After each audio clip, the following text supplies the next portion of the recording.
سلسلہ بہت ہی پیارا بنام فیضان سحری مادانی چینل پر ہوا براہ راست۔ نگران شورا نے ڈاکٹر اسلامی بھائی کے ہمراہ شرکت فرمائی، مادانی پھول دیے، آپ بھی دیکھیے۔ بھائی صاحب السلام علیکم ورحمۃ اللہ وبرکاتہ۔ وعلیکم السلام ورحمۃ اللہ وبرکاتہ۔ ماشاءاللہ آپ کے آنے سے خوشی بھی ہوئی، تسلی بھی ہوئی۔ ہاں تسلی تو ہونی دیا، خیر آپ کا ٹائم ہو گیا ہے۔ ماشاءاللہ مرحبا کہیں گے بھائی صاحب۔ آج سیرت غوث اعظم غوث پاک کی ولادت کی رات بھی ہے، ماہ رمضان کی پہلی رات بھی ہے ماشاءاللہ۔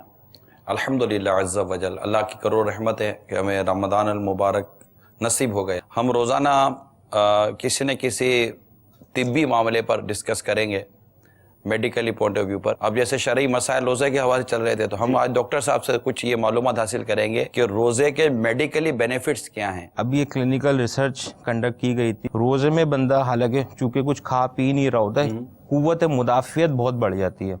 اس کے بعد جو اس کی امیونٹی ہوتی ہے، یعنی جو قوت مدافعت، بیماری سے لڑنے کی صلاحیت جسم کی، وہ آٹومیٹک بڑھ جاتی ہے۔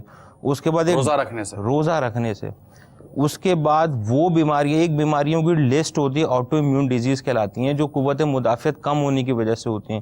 ان کی پوری لسٹ میرے سامنے موجود ہے۔ یہ ساری بیماریوں کا رسک کم ہو جاتا ہے، ان پہ ریسرچ ہوئی ہے۔ ہم جب کھانے بیٹھتے ہیں آپ اسکرین پر آ جاتے ہیں، ہم مغرب کے بعد کھانے بیٹھتے ہیں آپ سائیڈ ایفیکٹ لے کر آ جاتے ہیں، ہم سحری میں بیٹھتے ہیں تو آپ بولتے ہیں یقیناً ابھی آپ یہ کھا رہے ہوں گے، یا آپ دسترخوان کے پیچھے کیوں پڑ جاتے ہیں؟ میں دسترخوان کے پیچھے پڑا نہیں ہوں، قوم دسترخوان کے پیچھے پڑی ہوئی ہے۔ میں تو ان کو دسترخوان کے جو پیچھے پڑی ہوئی ہے ان کو نکال رہا ہوں کہ دسترخوان کے علاوہ بھی کوئی دنیا ہے یا نہیں ہے۔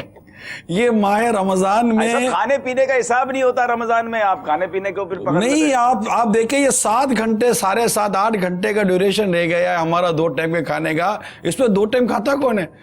وہ تو نارملی طور پر ہم 3 ٹائم بھی اگر کھانا کھا لیں تو بہت ہوتا ہے، مگر یہ تو چلے گا۔ لیکن ہم تو صحت کی بات کر رہے ہیں آپ کی، کہ آپ صحت مند رہیں گے، تندرست رہیں گے، عبادت تو قوت پا سکیں گے، روحانیت نصیب ہوگی۔ سحری کے اندر ہی نا ماہ رمضان یہ کھانے پینے کے لیے ہمیں نہیں ملتا، اگرچہ اس میں رزق میں برکت ملتی ہے، بہت کچھ اس میں برکتیں نصیب ہوتی ہیں، لیکن یہ ماہ روزہ رکھنے کے حوالے سے ہے، اور روزہ ہم پر فرض کیا گیا لعلکم تتقون، تاکہ تمہیں پرہیزگاری نصیب ہو، تمہیں تقوی نصیب ہو۔ افطار میں زیادہ تر جو ہے فروٹ کا استعمال بڑھا دیا جائے۔ افطار میں واقعی گرمی بہت ہے، اور حبس ہے۔ مسالہ جات کے بعد کولڈ ڈرنک کا ٹرینڈ بنتا ہے، تو کولڈ ڈرنک بھی یوں پی جاتے کہ ہاضم کر لی جائے، تو روزہ چونکہ بند ہو جاتا ہے، ایک وقت ہوتا ہے، اس کے بعد یہ ہیوی ڈائٹ جتنے کولڈ ڈرنک ہضم کرتی ہے ڈاکٹر صاحب؟ ہضم تو مجھے تو نہیں سمجھ آتی کہ کولڈ ڈرنک کا ہضم سے کیا تعلق ہے۔ یہ کنسیپٹ ہے، بلکہ یہ جو کھانے کے سسٹم ہے اس کو اور خراب کر دیتی ہے۔ ایسڈ ہے نا، ایسڈ ہے، اور وہ جب کھانے کے اوپر گرے گا تو وہ مزید ایسیڈیٹی ہو جاتی ہے، جس کی وجہ سے پیٹ کے السر ہونے کا رسک ہو جاتا ہے۔